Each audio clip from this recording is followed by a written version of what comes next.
Başka bir güneş doğdu sanki bu sabah. Işıklar içinde beyazlara büründü dünya.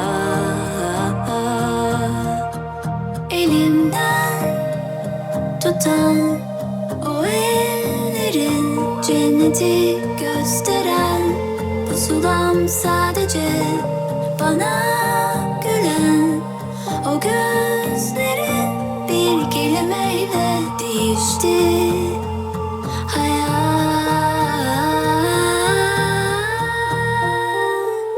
Tatlı bir telaş sardı beni bu sabah.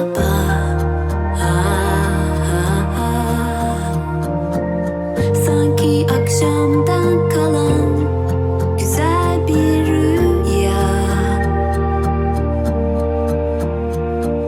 Düşerken tutan o sözlerin, çıkışı gösteren haritam, beni benden iyi gören. O gözlerin bir kelimeyle değişti hayat.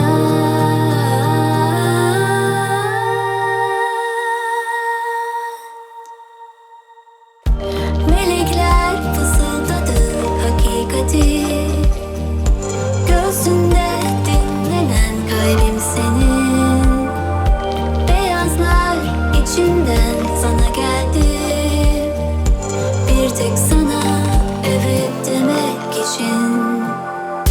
Melekler fısıldadı hakikati, göğsünde dinlenen kalbim senin.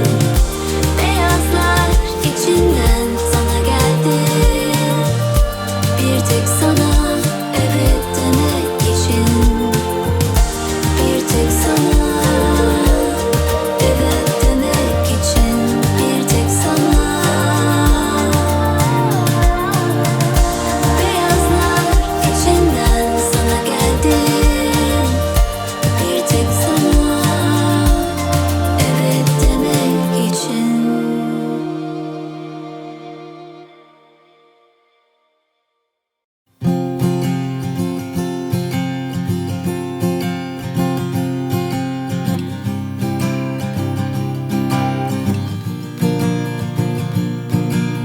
Sunshine on my face, I feel pretty great about today.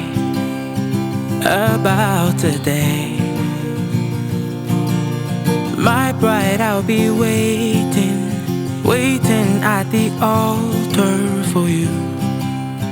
Altar for you today. I'm getting married to my best friend today. Happily ever after, through the good times and the bad. Won't have it any other way. It's always been you. I'm getting married to my best friend today.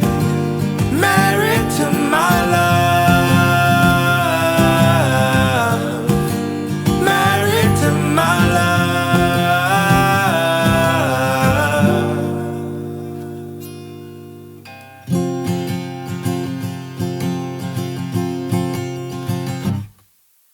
The wind in my face as I ride my cycle to you. I ride to you.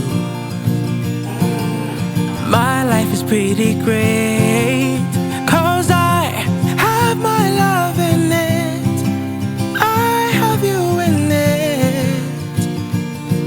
Today I'm getting married to my best friend today.